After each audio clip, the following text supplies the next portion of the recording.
alcance del perdón de Dios. Miren esto.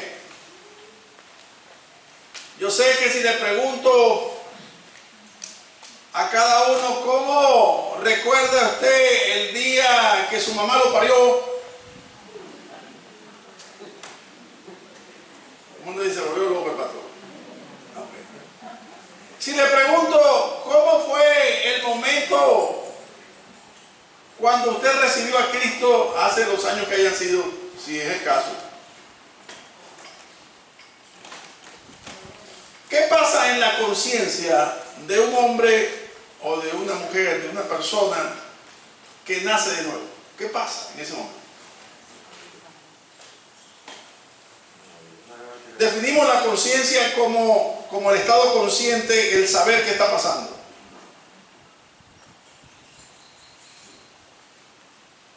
Este sábado, viernes 30 a 1, yo celebré mis 40 años en el Evangelio. Amén. Y estuvimos aquí como 40, 50 hermanos. Yo quería contarles mi vida y cómo ha sido Dios con mi vida.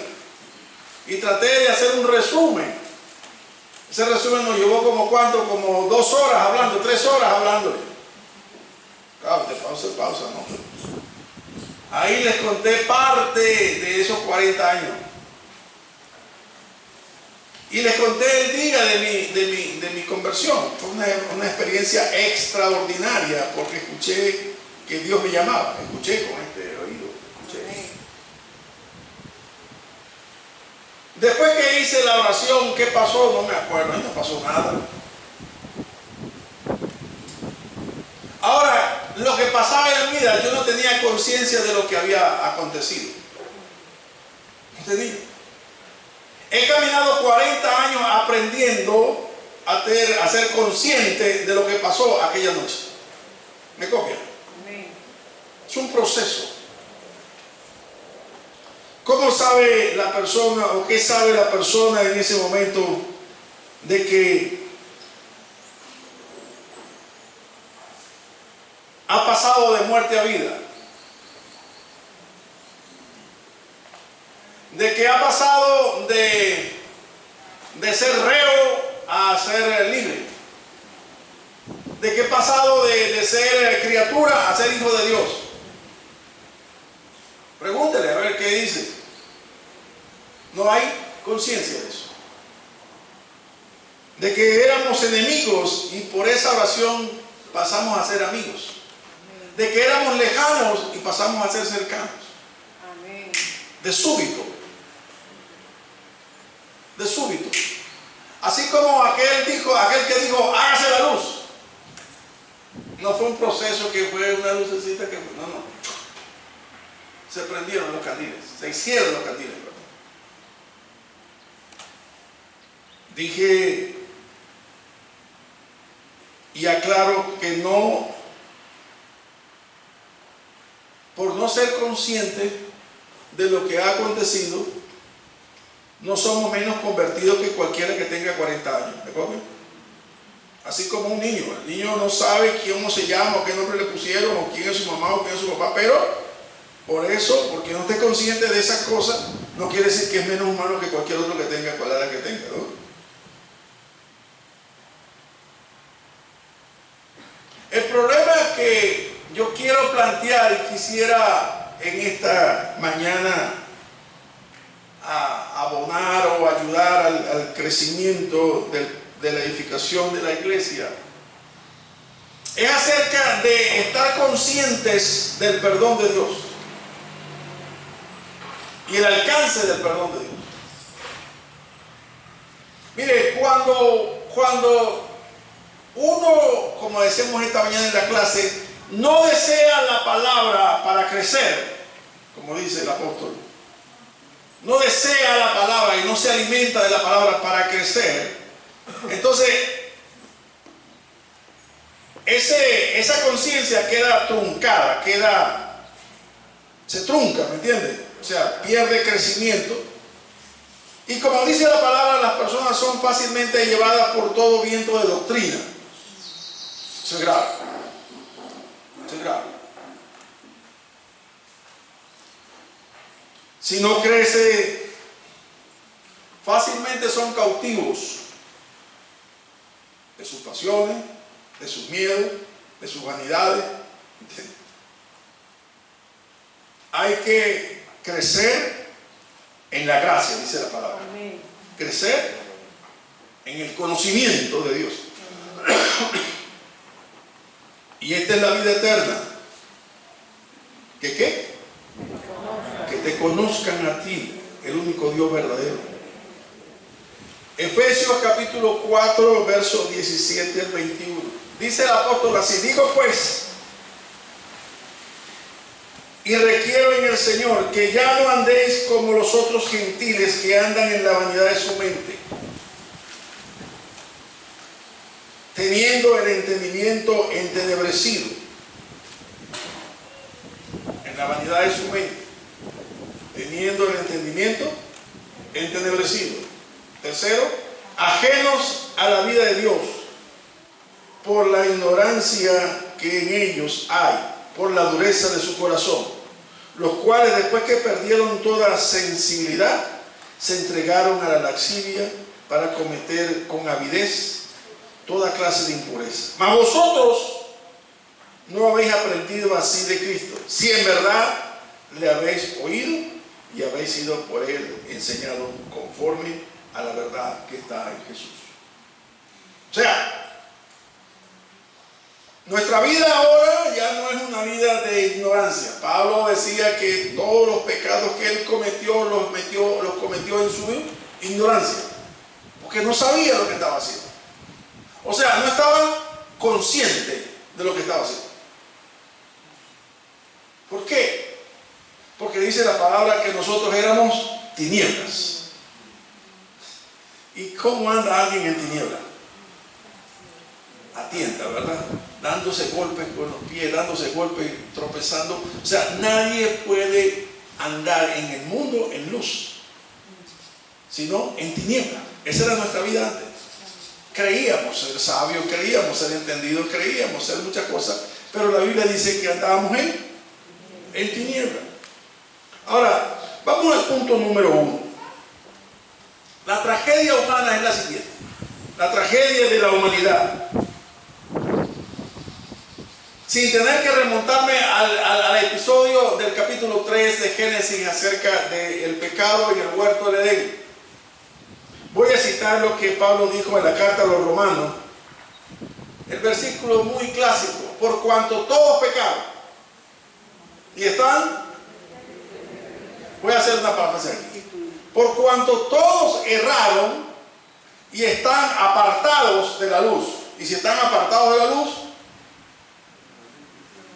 están en tinieblas. No es para que nosotros vayamos señalándole a la gente, no. Esa es una verdad que nos hace conscientes de lo que éramos antes. Por cuanto todos pecaron y se perdió aquella comunión del Edén. Y todos estamos bajo esa misma condición, la de Adán y Eva cuando fueron sacados del huerto del Edén. No hay forma de retornar a él. No hay forma que el hombre pueda conseguir para ser justificado delante de Dios. No hay. Esa es la tragedia humana. Caímos en ese pozo y no hay manera de salir por nuestros propios medios. No hay. Mire lo que dice el profeta Isaías. En Isaías 64, 5 al 7 dice: saliste al encuentro del que con alegría hacía justicia, de los que se acordaban de ti en tus caminos. He aquí, tú te enojaste porque pecamos. En los pecados hemos perseverado por largo tiempo. ¿Podremos acaso ser salvos? Dice, se pregunta, ¿no? ¿Podemos acaso ser salvos? Si bien todos nosotros somos como suciedad y nuestras justicias como trapos de inmundicia, y caímos todos nosotros como la hoja, y nuestras maldades nos llevaron como el viento. Nadie hay que invoque tu nombre, que se despierte para apoyarse en ti, por lo cual escondiste de nosotros tu rostro y nos dejaste marchar en poder de nuestras maldades. O marchitar en poder de nuestras maldades. ¿Se dan cuenta? O sea, no hay para la humanidad salvación por sí mismo. No hay. La tragedia del hombre, como decía, sin comerlo ni beberlo, por lo que dice la palabra, aquella pareja inicial cayó en desgracia y por ello toda la humanidad vino en desgracia. El profeta Jeremías también dice a los que pretenden justificarse en el capítulo 2, verso 22. Dice, aunque te laves con lejía y amontones jabón sobre ti, la mancha de tu pecado permanecerá aún delante de mí, dijo Jehová. Está claro que es una tragedia. No hay jabón que quite esa mancha, no hay lejía, no hay cloro, no hay nada que yo le eche. Nada que pueda hacer para quitar de mi vida el pecado y las consecuencias del pecado. O sea, estoy hablando en el estado previo a nuestra salvación. Nosotros no podíamos hacer nada. Este mundo que está afuera no puede hacer nada por sí mismo. Intente lo que intente, la palabra de Dios dice que no hay nada que podamos hacer. ¿Está claro hasta ahí? Isaías dice una cosa, Jeremías dice lo mismo, en otras palabras. O sea, la imposibilidad del hombre de ser salvo. ¿Podremos ser salvos? No hay manera. Vamos al punto 2. Dios siempre provee para el hombre una salida. Y Dios la ha provisto. Punto 2. La gracia de Dios que provee el perdón. Pedro dice, la multiforme gracia de Dios, una lista de esa gracia es el perdón. Dios en Cristo Jesús nos ha perdonado. Dice en Colosenses 2:13, y cuando estabais muertos en vuestros delitos y en la incircuncisión de vuestras carnes, ¿qué hizo Dios? Os dio vida juntamente con Él. ¿Sí? Vamos a hablar acerca de ese pasaje. Romanos 3:24 dice, siendo justificados gratuitamente por su gracia, mediante el perdón o la redención que es en Cristo Jesús. Eso se llama gracia sublime. El perdón no viene del hombre, viene de Dios, a quien ofendimos. Dios es quien perdona. Dios provee el medio para que nosotros podamos reconciliarnos con Él. Dice el pasaje primero que leímos, estábamos muertos. La palabra necro significa separado, separados de Dios. Podíamos ir a cualquier religión, pero separados de Dios estábamos. Podíamos ir al culto, pero estábamos separados de Dios. La palabra dice muertos en delitos y pecados. Cuando dice que en la incircuncisión de nuestra carne es que no habíamos cortado de nosotros la carne que nos domina, las pasiones. Y ellos nos esclavizaban. Y dice él que Él nos perdonó. Y esta palabra es interesante. De ella quiero ahondar en el próximo punto. Cuando pregunto, ¿cuál es el alcance de ese perdón? De eso quiero hablar esta mañana. que estemos conscientes del alcance del perdón de Dios sobre el hombre. Eso es vital.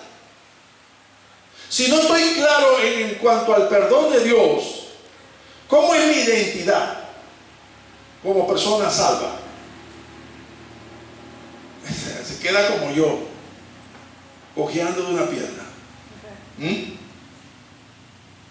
¿Cuál es el alcance del perdón de Dios? Venga conmigo a Hebreos capítulo 10. Miren lo que hacía antes. Dice: y ciertamente todo sacerdote está día tras día ministrando y ofreciendo muchas veces los mismos sacrificios. ¿Qué más dice? Que nunca puede quitar los pecados. ¿Sí? Había una liturgia, un orden de culto, sacrificios. Mataban el animal, rociaban la sangre para detener la ira de Dios sobre el pecador. El hombre llegaba, confesaba: soy pecador, pequé esto, robé, maté, qué sé yo. Y según la cuestión, presentaba una ofrenda. Pero dice que esos sacrificios, ¿qué alcance tenían? ¿Dónde estaba el límite? Nunca podían quitar el pecado. Pero Cristo, habiendo ofrecido una vez para siempre un solo sacrificio por los pecados, se ha sentado a la diestra de Dios, y de ahí en adelante esperando hasta que sus enemigos sean puestos por estrado de sus pies. Pero miren lo que viene ahí.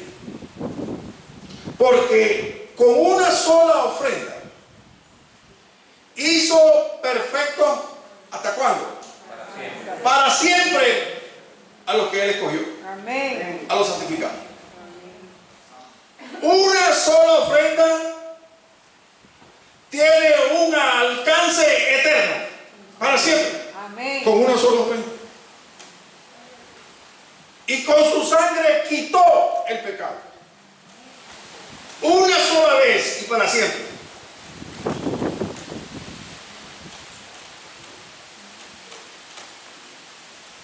Y voy a leer un verso más para entrar en la 6.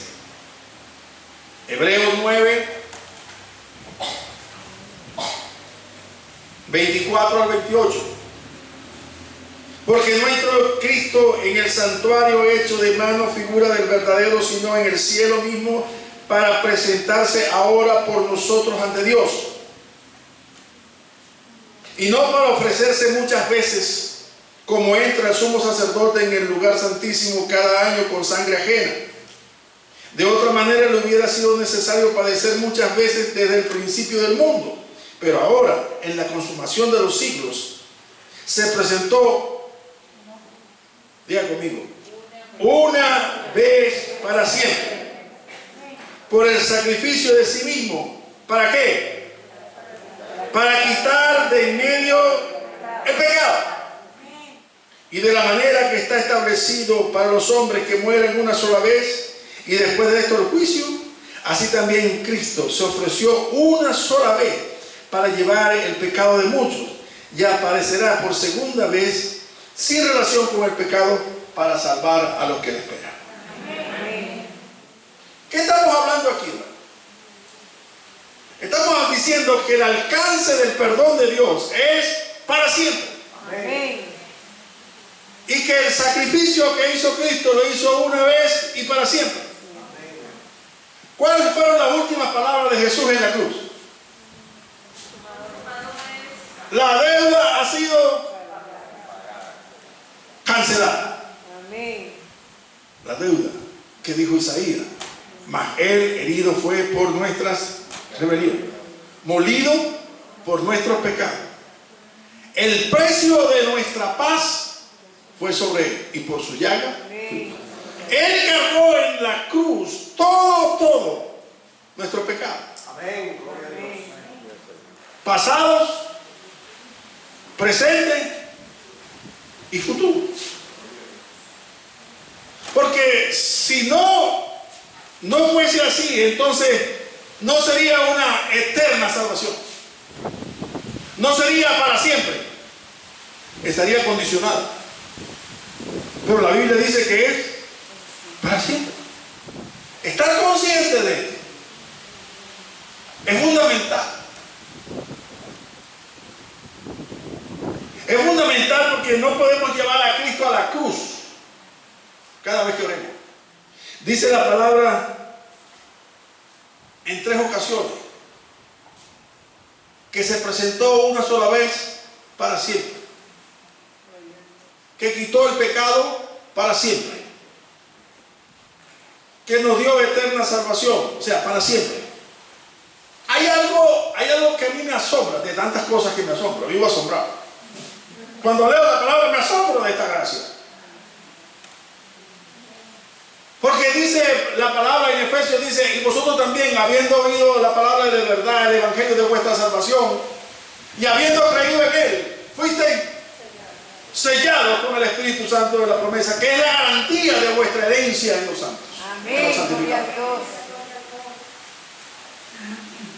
Él no tiene por qué dar garantía. Pero tal es nuestra inconsciencia, nuestra ignorancia, que digo, yo voy a darles a ustedes la garantía para que no duden nunca de que la obra que se llevó en la cruz fue completa.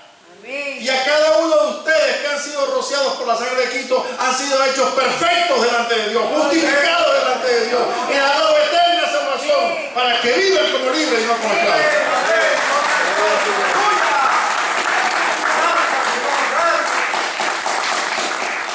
¿Por qué todavía pedimos perdón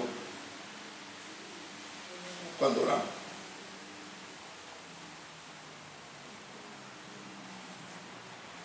No hay conciencia del alcance del perdón de la cruz. No hay conciencia de lo que su sangre cuando se derramó hizo. No sabemos lo que es para siempre. No sabemos que dice que perdonó todos nuestros pecados. No sabemos que es todo. Cuando oramos, escucho a pastores, ministros, jóvenes, damas, muchas veces orar y decir, Señor, perdona nuestros pecados. Y ciertamente ese acto parece de mucha humillación delante de Dios. Pero sabe, yo creo que más que humillación lo que muestra es ignorancia. Porque no sabe lo que hizo Cristo en la cruz. Si la salvación no es eterna, entonces usted tampoco tiene eterna salvación. O sea, usted va viviendo al día. Si le da tiempo a pedir perdón por sus pecados que cometió con lo que está pensando ahorita en la mañana, tiene chance de ser salvo. ¿Sí o no? Porque ni siquiera con una mancha puede entrar. Si en este momento pensó en algo que no debía ser la adoración, ofendiendo a Dios en el altar, entonces pecó. Si dijo esta mañana algo que no debe haber dicho, o pensó algo que no debió haber pensado, o mintió, entonces pecó. Y si pecó, ¿qué dice la palabra? Está fuera, está separado. ¿Sí o no? Es así, la lógica dice así. Cuando nosotros oramos, es el Señor, te pido perdón por lo que hice. Ese predicador que yo seguía mucho, hablando sobre esto, dijo, en una oportunidad un niño entró al establo donde su papá guardaba unos frascos con mermelada, ¿ves? Y el niño, como siempre, pues, montándose y subiéndose, tumbó uno de los frascos con mermelada y lo rompió. Y dijo, wow, ¿qué hago ahora? Recogió el daño, lo recogió, lo metió en la bolsa, lo botó y tal. Y dijo, no, apenas llegue mi papá, tengo que hablar con él. Y a la tarde venía el carro, llega su papá y usted sabe cómo se le pone a uno cuando tiene que entregar cuenta. Ahí viene papá. ¿Cómo le entro? ¿Cómo le digo? Pero el asunto fue que llegó el papá. Le dijo, papá, Te quiero pedir perdón. ¿De qué? Es que tú no sabes. Bueno, pero dime qué pasó. ¿Se acuerdan de la mermelada esa de fresa que tú tienes ahí? Sí. Papá, rompí uno de los frascos. Cónchale, qué problema. Pero no importa, Dios proveerá otro. Tranquilo. ¿Me perdona? Claro, hijo, ¿cómo no te voy a perdonar? ¿Listo? Al día siguiente venía el papá en el camino y dijo, ahí viene papá. Y cuando llegó el papá le dijo, papá, quiero hablar contigo. ¿Qué hiciste? Te quiero pedir perdón. ¿Y ahora qué hiciste? Por el frasco de mermelada de ayer. Ya te perdoné. Sí, pero quiero que me perdones otra vez. No es necesario, ya te perdoné. Dice que cuando Él perdona, echa a la profundidad de la mar nuestros pecados y no tiene más memoria de ellos. Amén. Mas nunca se acuerda de eso. ¿De qué estás hablando? Cuando usted esta tarde peca porque se aira o le dice algo mal al cajero o a donde va a almorzar o hace algo indebido y dice, cónchale, no debía haber dicho esto, no debía haber actuado así. ¿Qué hace usted? Señor, en la oración de la noche dice, Señor, perdóname lo que hice hoy. Y el Señor le dice, ¿y lo que Cristo hizo en la cruz, de qué vale? Entonces, llegó hasta ahí. Tengo que derramar su sangre otra vez para que entonces te perdone.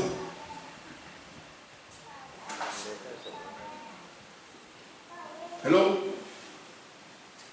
No hay conciencia de que lo que Cristo hizo, lo hizo una sola vez y para siempre. Ah, pero ¿cómo hago con lo que ya hice? Dice David, dice así, mi pecado te declaré y no encubrí mi iniquidad. Porque sabe lo que dice la palabra, que delante de Él no puedo ocultar nada. Porque dice el profeta Isaías, venid a mí y estemos a cuenta.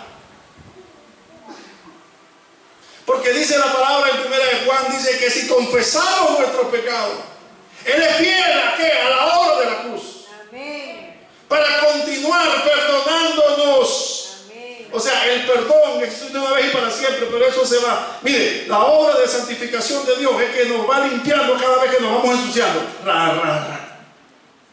Porque cada una de nuestras transgresiones pasa a través de la sangre de Cristo y queda limpio otra vez.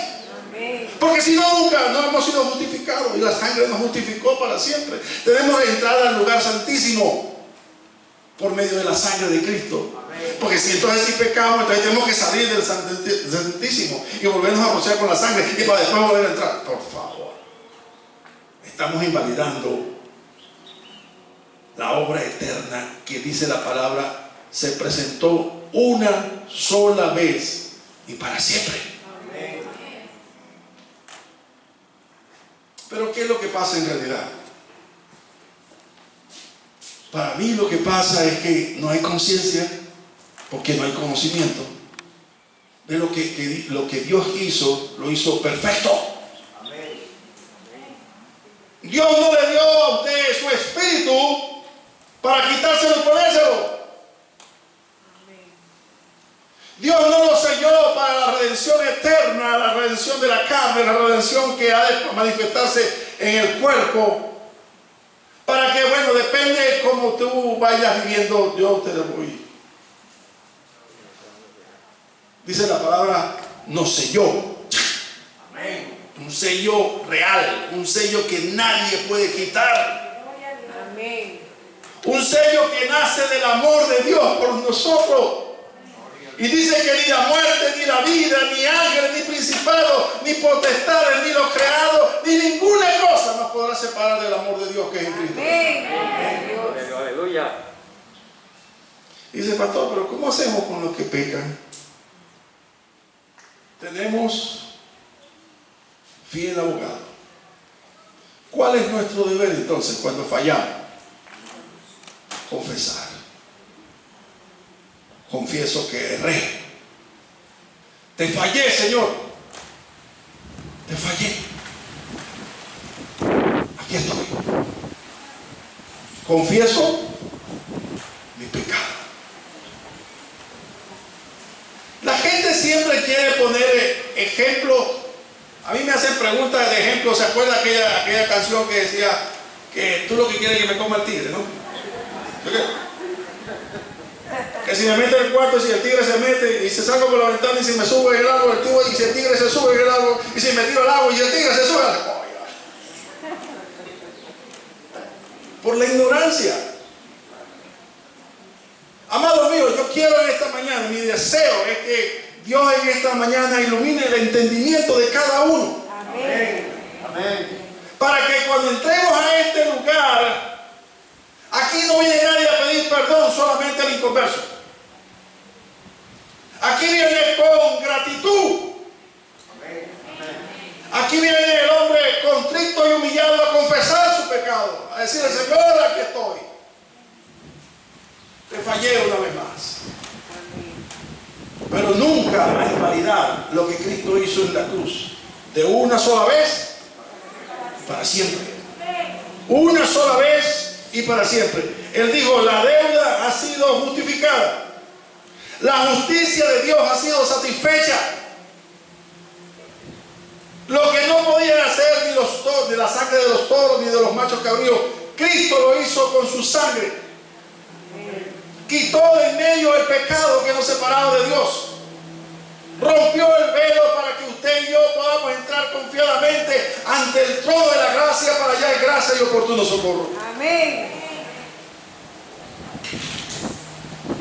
Entonces, para que usted sea libre, para que usted viva como hijo de Dios, para que usted viva consciente de que la gracia de Dios que trajo el perdón sobre sus pecados pasados, presentes y futuros, no es para que use la gracia como ocasión de la carne, no. Es que para que viva exaltando y glorificando a Dios en su vida. En esto he glorificado a mi Padre, que vayáis y llevéis muchos frutos. Dice la palabra en Efesios 2, 8 al 10, dice que por gracia soy salvo por medio de la fe. Y esto no es de vosotros, sino don de Dios. No por obra, no podíamos hacer nada para que nadie se gloríe. Pero dice el verso 10, porque somos hechura suya. Gloria a Dios. A mí me encanta esta expresión. Repite conmigo, hechura suya. Somos hechura suya. ¿Qué quiere decir eso? Él nos hizo. Amén. Él nos llamó. Amén. Él nos escogió. Amén. Él nos hizo nueva criatura. Él nos adoptó como hijos. Él nos redimió. Él nos justificó. O sea, todo lo hizo Él. Amén. Gloria al Señor. No para que andemos como esclavos como andábamos antes, en las pasiones que andábamos antes. Por eso dice la palabra, porque somos hechura suya, creados en Cristo Jesús, para buenas obras. Amén. No para andar en dispersión, en locura. Pablo dice allá en el Romanos 6, porque los que hemos muerto al pecado, ¿cómo viviremos aún en él? No puede ser. O eres libre, o eres reo. O estás muerto, o estás vivo. O eres tiniebla, o eres luz. O eres criatura, o eres hijo. O eres amigo, o enemigo. No hay media tinta. No hay matices. O es blanco, o es negro. Termino con esto. El Espíritu de Dios que mora en cada uno que ha confesado a Cristo como Señor y Salvador, es la garantía. Oiga bien, la garantía que cada uno debe tener, esgrimir, mostrar, la garantía de la gloria que le está reservada a cada uno que espera en Cristo, cuando Cristo sea manifestado. Amén. Pedro lo dijo claramente en 1 Pedro 3, dijo que bendito el Dios y Padre de nuestro Señor Jesucristo, que por su gran misericordia nos hizo renacer para una esperanza viva. Amén. Nuestra esperanza no es muerta, es viva. ¿Por medio de qué? Por medio de la resurrección de Cristo de entre los muertos. Y esa es nuestra confianza, que podemos andar confiados, que el pago de nuestra culpa fue aceptada por Dios por medio de la resurrección de Cristo. Amén. Por eso, hermano, nunca más ande como deudor, porque usted no es deudor. Ya Él pagó su deuda. Pablo dijo a los Gálatas: miren, no usen esta gracia como ocasión de la carne. Bueno, como salvo es salvo, pues voy a darle libertad al cuerpecito. Sin santidad nadie verá al Señor. Amén. No somos tinieblas, somos luz. Amén. Somos nueva criatura. Su nombre, cuando oramos y pedimos en su nombre, el de Cristo, es la garantía de nuestra libertad. Amén. Es la garantía, su nombre. Por eso digo: y todo lo que pidieras al Padre en mi nombre. Para eso nosotros entonces ahora tenemos que andar en esa libertad. Para eso Él nos hizo libres, para andar en esa libertad. Así que cuando ore y tiene algo, digo: Señor, en esta hora quiero confesarte que te he fallado. En la intimidad usted puede decir lo que sea. En público solamente confesamos delante de ti que no hemos hecho lo que tú nos mandaste a hacer. ¿Me copian? Amén. Vaya usted a su casa con este pensamiento. Y la semana que viene hablamos sobre el perdón. Amén. Pero ahora desde otra perspectiva. Vamos a hablar del perdón acerca de la perspectiva del Padre Nuestro. Y la última semana vamos a hablar del perdón que Dios le dio, Jesucristo le dio al hombre que estaba en el catre. ¿Se acuerdan del paralítico? Tus pecados te son perdonados. Esa va a ser la invitación para ese día. Vamos a orar. Tú nos llamaste a una libertad eterna y nos diste tu vida, la cual es vida eterna. No para andar cargando en nuestros hombros toda la inmundicia de nuestros pensamientos y pecados. Porque dice tu palabra que tú llevaste a la cruz todo el acta de decreto que nos era contrario. Y ahí con tu sangre borraste todos nuestros pecados. Enséñanos a vivir de hoy en adelante en esta realidad. Enséñanos a vivir en la libertad con la que Él nos hizo libres. Tú dices en tu palabra que tú lanzaste a la profundidad de la mar y allá permanece para siempre y nunca más tendrás memoria de ellos. Nos has hecho nueva criatura.